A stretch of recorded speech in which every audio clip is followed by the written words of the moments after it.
Hi, everyone. Just wanted to give you some tips on this Hangman assignment. Okay, I've created an example here where I have defined, I took the example from your tips in the week 4 lab assignment where I have a 2D array of words where we have the columns, max words. I have defined these as macros up here. In this example, I have 3 words or 3 rows in the 2D array, where each row has a maximum column size of 10. Okay, it's better to define macros for instead of, hard coding values like 3, 10, 20 or whatever, because you create an identifier here, a max word length, which you can use in your code. And then if you want to change the size, for example, you can just change it in one place right up here. And you don't need to change it, in the rest of your code. Okay, so this is a best practice. So in my example, I have 3 words with maximum length of 10, and I have padded the rest of the letters here with spaces. Okay, this is very important so that like you have a delimiter here, where the word ends. Okay, so you can figure out the length of the word. I'm going to talk about this one-dimensional array later. So what I did here is I used the code that I gave you to initialize the random number generator with this line of code and then call the rand function, which returns an integer. Okay, this integer is big, it's very big. But if you do a modulus 3, okay, 3 is not good here. I need to use max words because let me do it with max words. Okay, so depending on how many words you have, if you do a modulus with this number, it gives you a number between 0 and max words minus 1. Okay, that's how the modulus operator works. And it's very convenient because the number that I'm going to get here is the index into this array here. Okay, where it shows the row. Okay, so 0 is the first row. Remember, in C, C is 0 based, which means that the arrays in C begin at 0 index. Okay, same for the rows, same for the columns. 0. Okay, 0 is the starting point. So here I get a random number between 0 and the maximum words. 0 is the first word, 1 is the second, 2 is the third in this case. So if I run this code, so here I'm just printing the random number. If I run it several times, you can see I get a value of 1 the first time, a value of 0 the next, a value of 2. Okay, so this is a random number here. Okay, depending on how many times I get different numbers each time.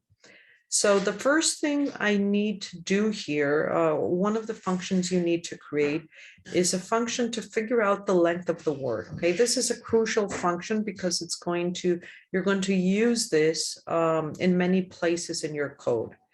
So how do I figure out the length of the word? Well, let me create a function here. So this function is going to return an integer, which is the length of the word. I'm going to call it word length.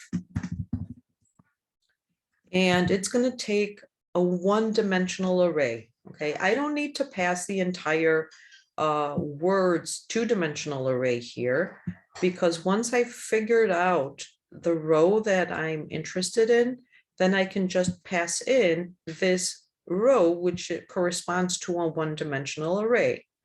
So here, words bracket 0 is the first row. Okay, words bracket 1 is the second row, and so forth. So here I'm going to have as an input parameter the one-dimensional array. Let me just call it array. And I can actually specify it here with a fixed length. Okay, this is, I don't need to pass in the size. And remember, there are different ways to pass arrays to functions. And one way is to pass the array with a fixed size in the brackets. So here I'm going to use the max word length to specify the number of columns.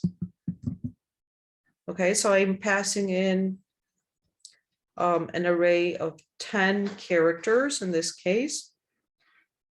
Normally we would pass in the array like this. This is the best way. It's more generic way, like this, with the size as a second parameter. So this way you can pass in any type of array,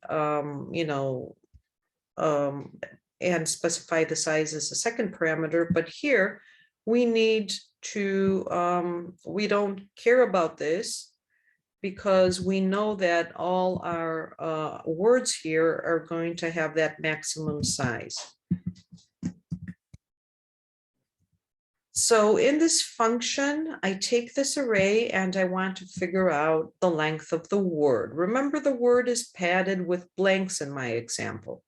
So what do I need to do to figure out the length? Well, I can just go through each character in the one-dimensional array and check if it's a blank. Okay, once I see the blank, I know that I'm done, so I can, display the length of the array. So basically, I need a counter, which I'm going to call length, and this is the one that I'm going to return. So here I set it to 0. And I also need another counter, which is going to traverse the array. Okay, so like I'm going to make it I here, which is going to look at the first character, the second, and so forth. So here I definitely need a while loop. Well, basically, we can also use a for loop, because we know that we're not going to loop more than the maximum word length. So we can also use a for loop and break out of the for loop once that space is found. But I'm going to use a while loop. And here I'm going to continue looping as long as the letter that I'm looking at, okay, array of I, is not equal to a blank. So as long as it's not equal to a blank, what do? I increment the length. And also don't forget to increment the I. Okay, otherwise you're going to have an infinite loop. Okay, so I'm going to increment the I. And once I'm done with the loop, I'm just going to return the length. And hopefully this is going to be the correct length of the word. Now, another thing you can do this as a safety net is to add another condition here, just in case you make a mistake and you don't pad, say you have a very big word and you don't pad it with a space at the end. Say this word, covers all 10 characters here, and you forget to pad it with a space.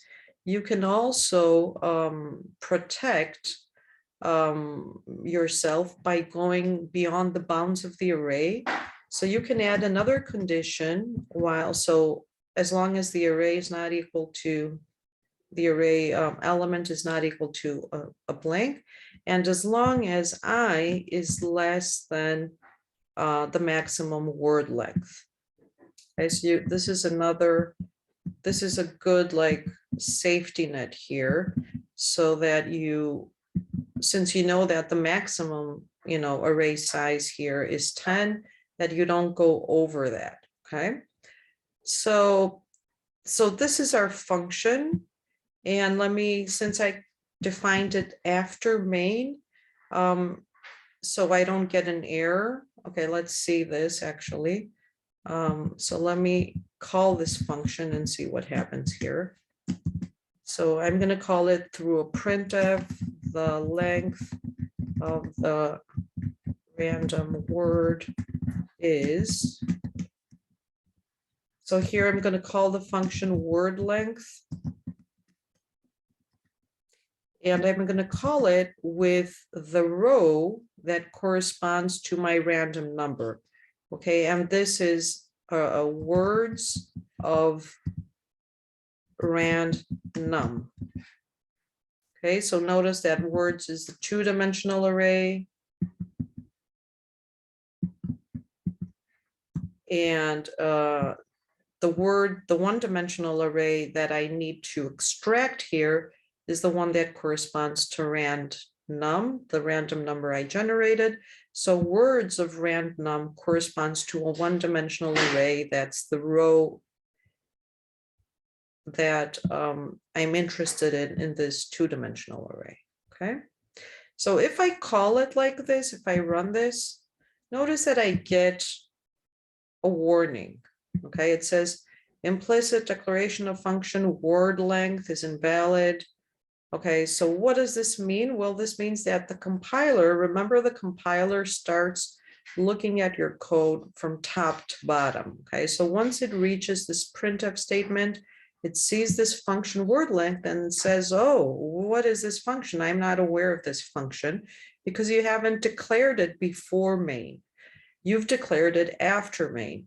So what do you need to do here? You need to tell the compiler, okay, I have a function word length, which has this parameter here, which is an array of characters. So you just need to let the compiler know. And that's the purpose of the function prototype or function header here. So you just copy that first line and place it before main. So now the compiler knows that somewhere in your code, there's a function, which is that's the name word length. It accepts an array of characters. Okay, you're going to define it later on. Okay, but at least it's aware that this function, you know, is somewhere in your code. Okay, so now if you run it, you won't see the warning or maybe error depending on your compiler. Okay, so here notice that the random word was index 2, which means 0, 1, 2 is the table word. And it says the length of the random word is 5, and that's correct. Okay, so this word has 5 letters. Let's run it one more time. The length of the random word is 6. So that's at index 1 is window, and it has 6 characters. Let's run it one more time.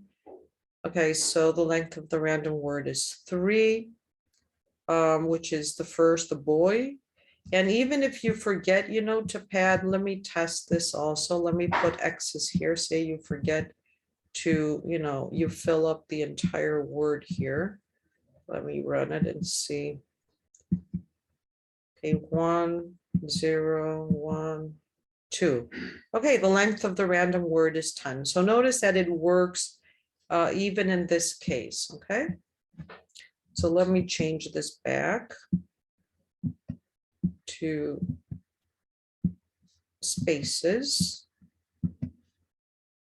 Okay, so that's one function that's very important, and we're going to use this function. Okay, so another thing that I wanted to show you is how to print the correct word using a loop, given the length of the word. So once you know the length of the word, you can print out the word using a loop character by character. Okay, we haven't learned strings yet, so please, I don't want to see any strings, string notation here.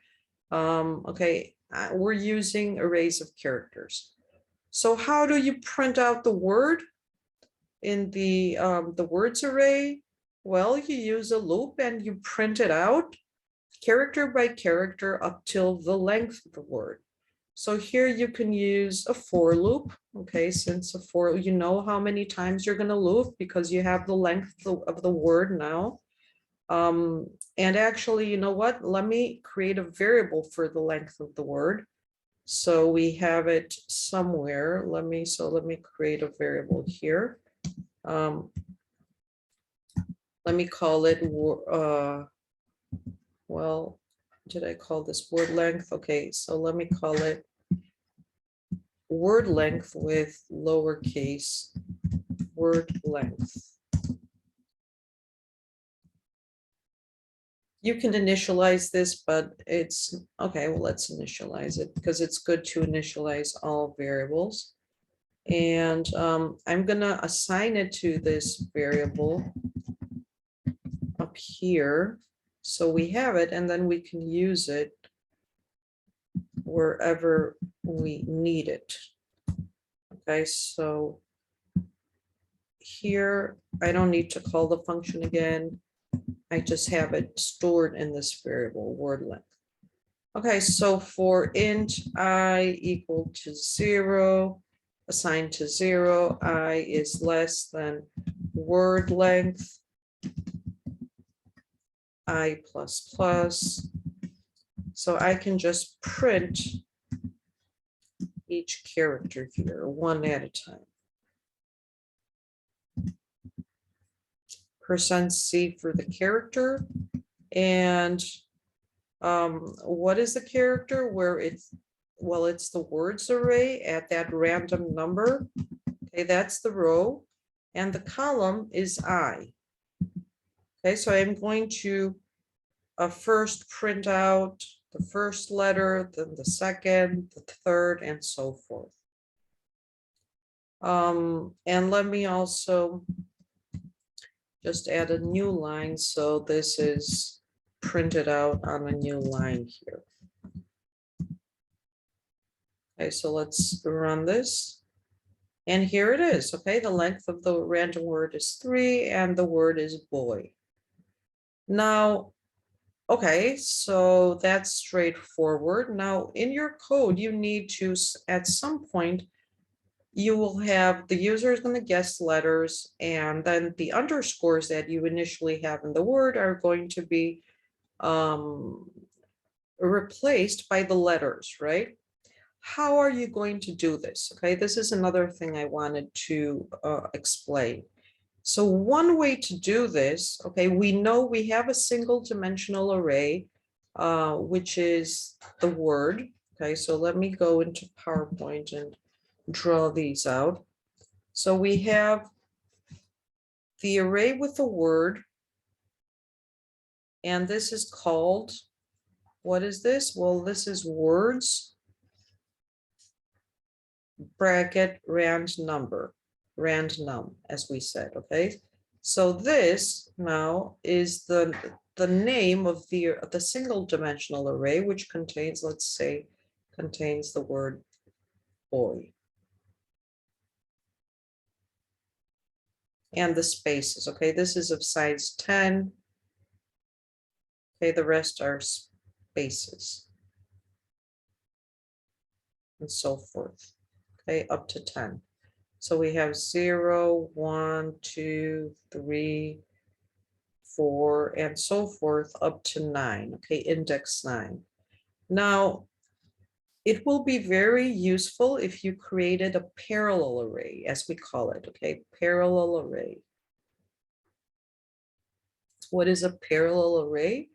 Well, a parallel array is another array which is of the same size, okay, 0 through 9, 10 characters, 1, 2,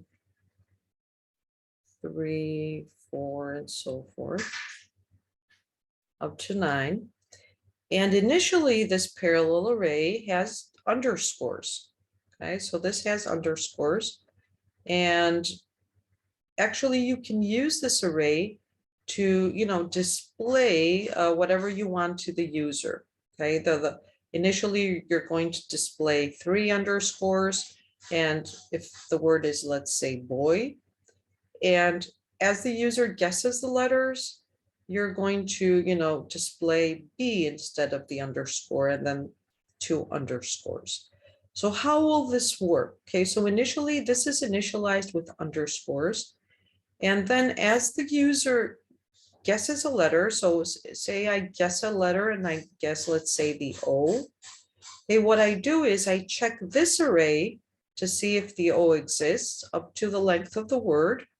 If I find it, say I find it at index 1, then what I do is I go to the parallel array. This is why it's called parallel, because there is a relationship between the elements of one array and the other, and I put in the O in the at the same index. Okay, so this relationship, of course, is a logical relationship. Okay, you as the programmer know about this relationship. I mean, there's nothing in the code that specifies that this is parallel. Okay, it's just you. This is how you design it, so that you know the corresponding elements at the same index are related in some way.